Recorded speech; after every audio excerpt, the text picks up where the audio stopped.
Number 1 most wanted sa Dakbayan sa Talisay ang nasikop sa kapulisan. Si Chona Carion sa report.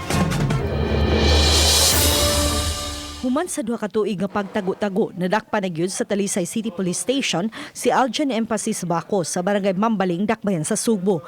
Kini pinasikad sa warrant of arrest nga gi-issue ni Presiding Judge Jacinto Fajardo Jr. sa kasong murder. Gipasanginan siyang mipatay sa usa ka tricycle driver ni adtong 2018 sa sitio Ilang-Ilang, barangay Lagtang sa Dakbayan.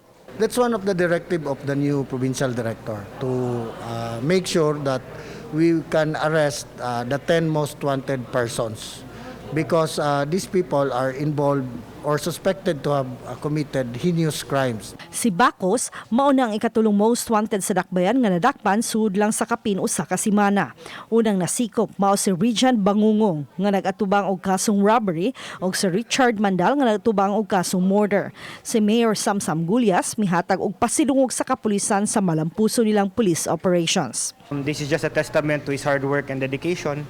So karon nalipay lang sad mi sa iyang continued trabaho in regards to the peace and order situation in the city. Uban ni Renanti Quinones, Chona Carion, Balitang Bisdak.